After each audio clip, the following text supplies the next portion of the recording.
Welcome to Rainbow Public School. I am PGT Social Science. I will teach you Social Science for class 9 students. So let's begin with the syllabus of class 9 Social Science. So in history, you will read 4 chapters. The first one is French Revolution. Second one is Socialism and Russian Revolution. Third chapter is Nazism and the rise of Hitler. And fourth one is Forest Society and Colonialism.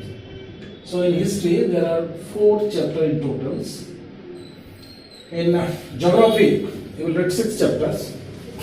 The first one is India, size and location. Second one is physical features. Third, drainage system of India. Fourth one, climate. Fifth, natural vegetation. And the last chapter is population. So in civics, we read 5 chapters in total. The first one is what is democracy and why democracy. The second one is constitutional design. Third one is electoral politics or election systems in India. Fourth, working of institutions. And fifth one is democratic rights. Fourthly, economics. In economics, you will read 4 chapters. There, the story of village Palampurs. People as resource. Second one, the people as resource. The third one is poverty as challenge. And the last chapter of economics is food security in India. But before going to this chapter, let us know what is the meaning of revolution. No, revolution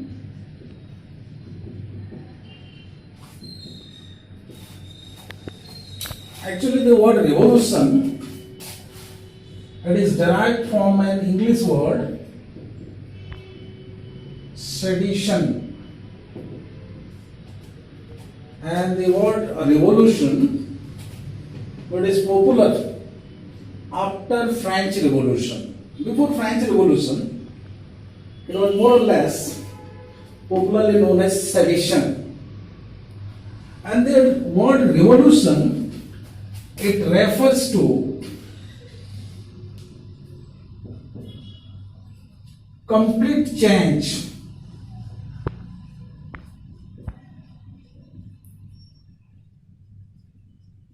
in total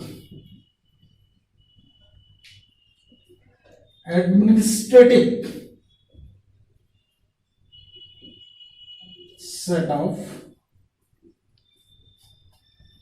of a country.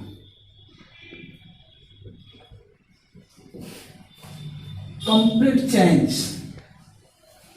in the total administrative setup of the country is called revolution.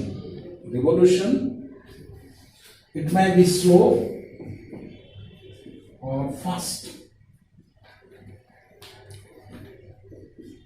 Revolution, it may be violent or non-violent.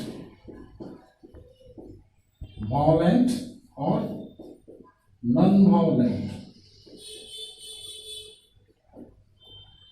But after revolution, there is a complete change in total administrative setup of the country. And revolution is different from reforms. Revolution is different from reforms. Reforms, it refers to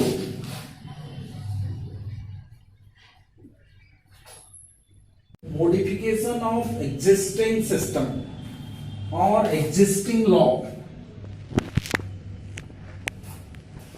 So in reforms, there is a slight modification of existing law, but in revolution, there is total change in administrative setup of the country. So here, French Revolution, our topic is French Revolution, and to begin with French Revolution, it is a landmark.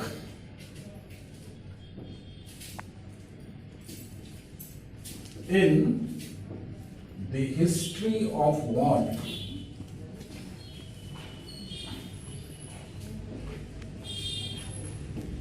French Revolution, it's a remarkable event. A milestone in the history of world, because the modern history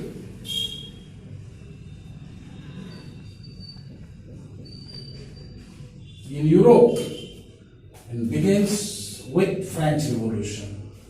So the modern history, in history there are three periods, ancient, medieval and modern. So the modern history in Europe begins with French Revolution. And the various values, various political values like the idea of rights, equality, liberty and fraternity. Fraternity means brotherhoodness. These democratic ideas were spread all over the world after French Revolution. So rights, equality, liberty and fraternities were the most valuable gift of French Revolution. Now remember, every revolution has some causes and some result. That is, revolution has some cause and some results, some effects. Likewise, the French Revolution, it has some causes. And the most important, the causes of French revolutions were social cause, what is the nature of society, the structure of the societies, economic cause, political cause, philosophical cause, and immediate cause. We'll read social cause, the structure of French society.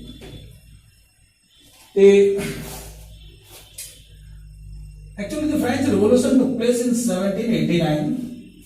And the period before 1789, it was called old regimes. Now, old regimes, it refers to the structure of French society before 1789. And during this old regime, the French society, it was divided into three categories, three groups. Now, during old regime, the French society, it was divided into three categories. They were first estates,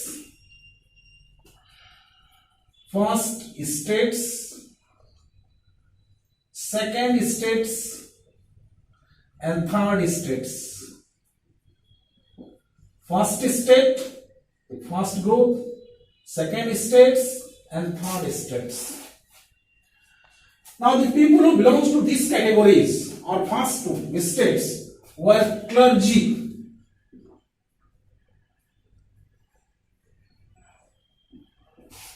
Clergies, they belongs to first estate. And the clergy, they were the caretaker of the church.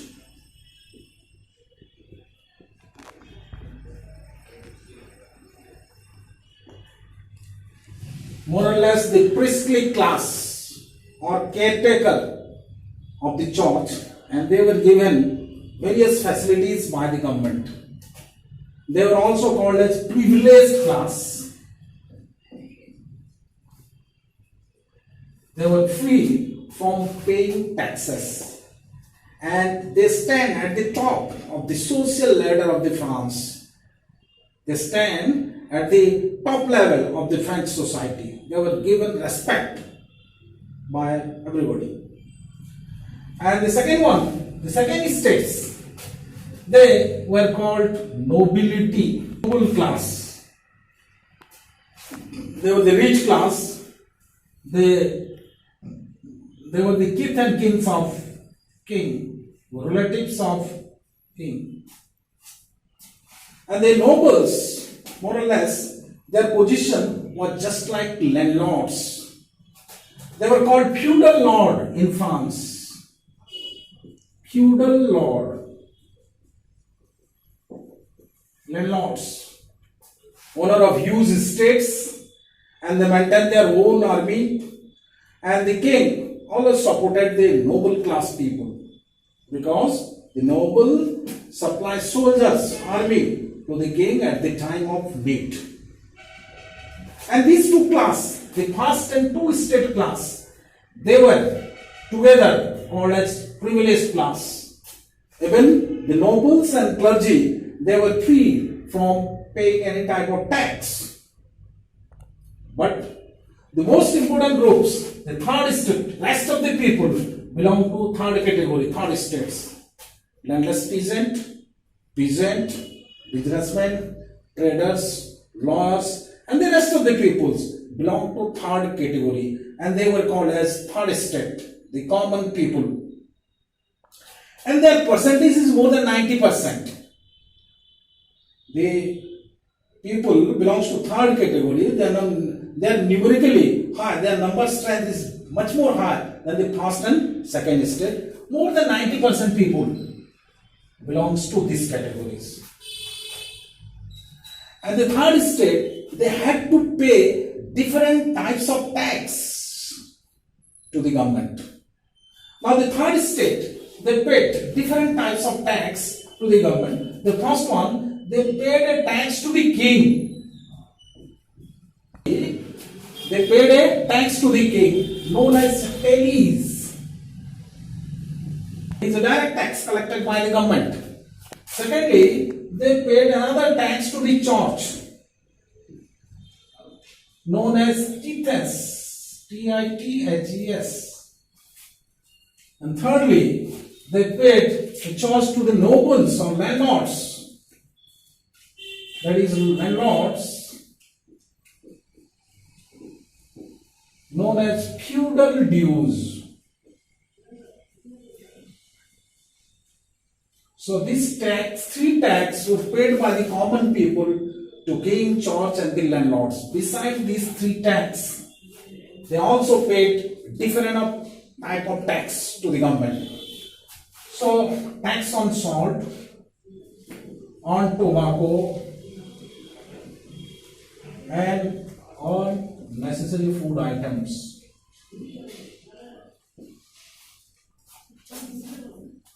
So, and this is the most important cause of French Revolution. The principle of it is based on the principle of social inequality. Some groups were given special facilities, and some group of people, they were discriminated by the government. Particularly the third state people, they belongs to unprivileged class, and the principle of equality is not maintained. These people were intentionally discriminated by the government, and this was the root cause of French Revolution.